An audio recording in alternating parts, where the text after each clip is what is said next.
உங்ககிட்ட எப்பவாவது உங்ககிட்ட வந்து ஏதாவது ஒரு பொருள் வேணும்னா, அம்மா ஐ வாண்ட் தட் அப்படின்னு அந்த பொருளோட பேர் தெரியாம திணறும் போது நீங்களா கெஸ் பண்ணி அந்த பொருள் எடுத்து கொடுத்துருக்கீங்களா? இந்த மாதிரி அவங்களுக்கு ஹெல்ப் பண்றதாவும் அவங்க டைமை சேவ் பண்றதாவும் நினைச்சு நீங்க பண்ணிட்டு இருக்கீங்கன்னா இது அவங்களுக்கு பண்ற ஹெல்ப் கிடையாது. இதுல ஃபர்ஸ்ட் நீங்க அவங்கள யோசிக்க விடாம ஸ்டாப் பண்றீங்க. இன்னும் கொஞ்சம் டைம் கொடுத்திருந்தா அவங்களே அதுக்கு தேவைப்படுற வேர்ட்ஸையோ இல்ல சென்டென்ஸோ ஃப்ரேம் பண்ணி சொல்லி முடிச்சிருப்பாங்க. செகண்ட், நீங்க அவங்களோட கான்ஃபிடன்ஸையும் இண்டிபெண்டன்ட் நேச்சரையுமே குறைக்கிறீங்க. அதாவது குழந்தைங்க இப்படி கூட யோசிக்க ட்ரை பண்ணிடலாம், ஒருவேளை இதை என்னை விட வேற ஒருத்தங்க பெட்டரா சொல்லிடுவாங்களோ, இல்லைன்னா எனக்கு இந்த மாதிரி சுச்சுவேஷன்லாம் வரும்போது எப்பவுமே இன்னொருத்தங்க அதுல சப்போர்ட் பண்ணுவாங்கன்ற டிபெண்டன்ட் மைண்ட் செட்க்கு அவங்க போயிடலாம்.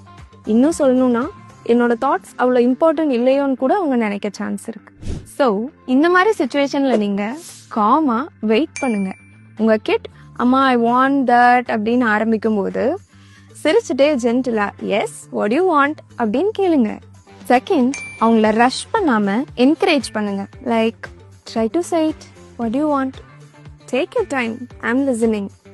தேர்ட் ஒன், இப்போ கிட் இந்த வேர்ட் கரெக்டா என்னன்னு தெரியாம அம்மா I want that red thing அப்படியெல்லாம் சொல்றாங்கன்னா you mean that red truck, அந்த மாதிரி அந்த வேர்டு அவங்களுக்கு சொல்லி கொடுங்க. அண்ட் கடைசியா அவங்க என்னதான் திணறி இருந்தாலும் தெரியாம இருந்திருந்தாலும் you said that so well, you found that word, அந்த மாதிரி அவங்கள அப்ரிஷியேட் பண்ணுங்க. இந்த மாதிரி உங்க கிட்டோட மைண்ட் செட்டை புரிஞ்சுட்டு அவங்க ஸ்கில்ஸை டெவலப் பண்ணணும்னு நினைச்சீங்கன்னா எங்க பேஜை ஃபாலோ பண்ணுங்க. Anglophone. Your phone is your English teacher.